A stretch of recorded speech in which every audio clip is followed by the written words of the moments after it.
नमस्ते, प्रणाम। मैं रीता मौर्य। मैं अपने रीता सोनांचली लोकगीत यूट्यूब चैनल में आप सभी लोगों का स्वागत करती हूँ। दोस्तों, आज हम दोनों आप लोगों को एक खाटी देहाती एकदम झूमर सुनाने जा रहे हैं। आप लोगों को अच्छा लगे तो हमारी इस वीडियो को लाइक करें, हमारे चैनल को सब्सक्राइब करें और आप लोगों से रिक्वेस्ट है कि वीडियो को फुल वॉच करके देखें।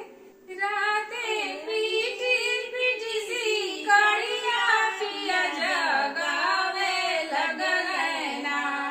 रातें पीटी पीटी सी कड़िया पिया जगावे लगल ना।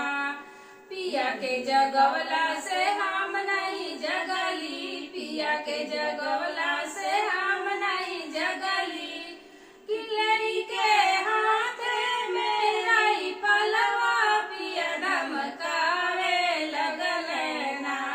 किलई के हाथ में आई पलवा पिया धमकावे लगल ना। कि राते पीटी पीटी सी कड़िया पिया जगावे लगल ना। पिया के धमकावला शीशा का हमरोई, पिया के धमकावला शीशा का हमरोई। केलई के हाथ में लड्डुआ पिया मनावे लगल ना।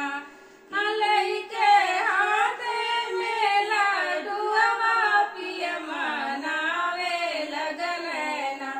कि रात पीटी पीटी सी कड़िया पिया जगावे लगल ना। रात पीटी पीटी सी कड़िया जगावे लगल ना। पिया के मनवला से हम नहीं मनली, पिया के मनवला से हम नहीं मनली। किलई के हाथ में रूमलिया पिया पछताए लगल ना। किलई के हाथ में रूमलिया पिया पछताए लगल ना। कि रात पीटी पीटी सी कड़िया पिया जगावे लगल ना। रात पीटी पीटी सी कड़िया पिया जगावे लगल ना। हमारा वीडियो आप लोगों को कैसा लगा हमें कमेंट बॉक्स में जरूर बताएं।